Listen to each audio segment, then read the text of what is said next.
Évidemment que nous sommes en contact régulier, déjà concernant déjà ça, entre guillemets, le marde, ce truc, bon, même s'il n'est pas physiquement quasi asymptomatique, pas de gros effets, pas de grosses douleurs, alhamdoulilah.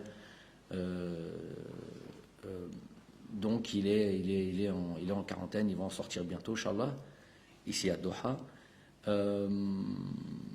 Il fait partie déjà j'en profite pour dire qu'il fait partie d'une longue liste quand même.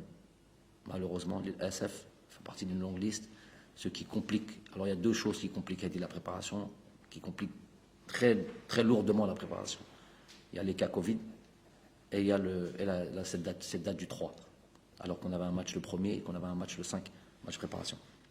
Donc ça complique très, très, très largement, vous pouvez le comprendre, notre préparation, puisqu'on est un nombre de joueurs limité, des joueurs qui vont arriver avec un certain niveau de forme, pas la possibilité de peut-être jouer ces deux matchs-là. Donc on est aujourd'hui dans une réflexion de prendre une décision, savoir si on annule ce premier match contre la Gambie ou pas. Parce qu'on est, pour toutes les raisons que je viens de vous donner, on va aussi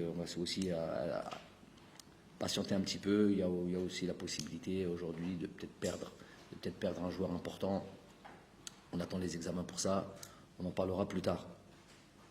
L'Égypte là, sur ce tournoi-là, juste ramène Mohamed Salah, juste un joueur déjà de niveau de classe mondiale.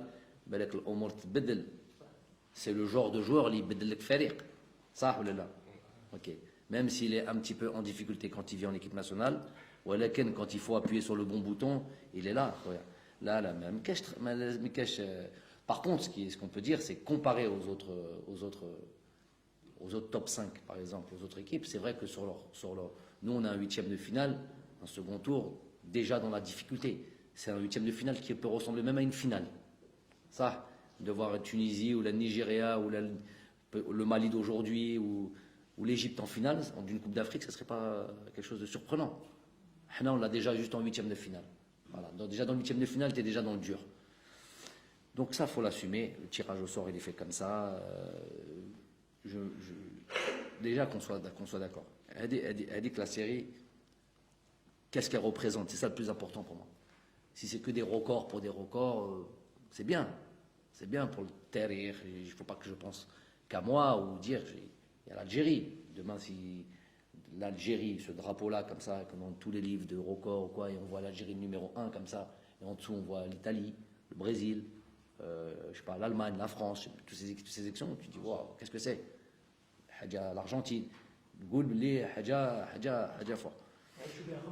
Voilà, tu peux, c'est un truc, comme plusieurs fois, c'est la constance. Ça veut dire, qu'est-ce que ça démontre? Ça démontre que tu as été constant, ça démontre que tu as vraiment, mais après Botola, après un trophée ou après un succès, tu es tombé, comme ça arrive à beaucoup d'équipes. Je l'avais décrit après.